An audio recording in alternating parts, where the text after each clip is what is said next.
Now, we'll go ahead and we'll move on to Veterans Outreach. I would like to introduce Alex Crichlow, a fellow commissioner and a proponent of military and families. She is dynamite. She gets things done here in San Francisco. Alex, please.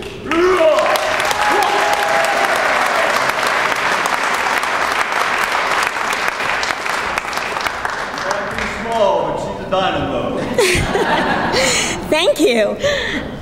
First, I would like to thank our men and women that are still serving active duty, Guard, reservists. Thank you for being here and for your continued service. Thank you.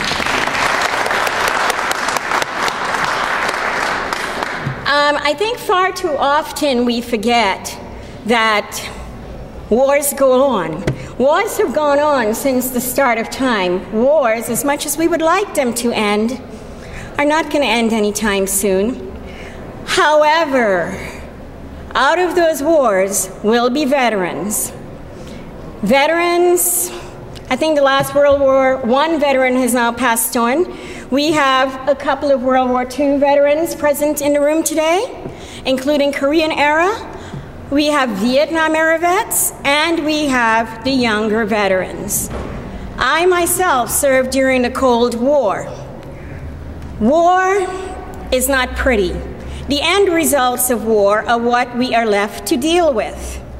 And with that said, this building permeates with the footsteps of those who have gone before us, and will continue to permeate with those. Even though we're going into a retrofit next year, it still will permeate with the energy of those who will come after, because wars do continue.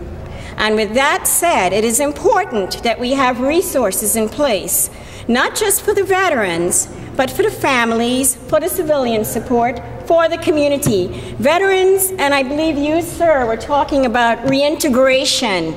It is not about veterans being isolated. It is about veterans becoming being accepted and being part of the community again.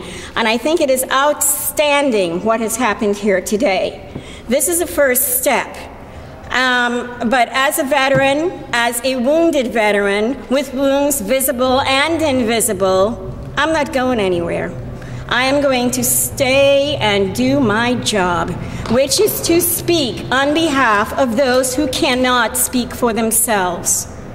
And with that said, the veteran service organizations, join your veteran service organizations. We need to have more auxiliaries. We need to get the community involved more. And it's not just about putting a Band-Aid on things. Veterans want jobs. The younger veterans especially are what will help heal this world and keep moving it forward.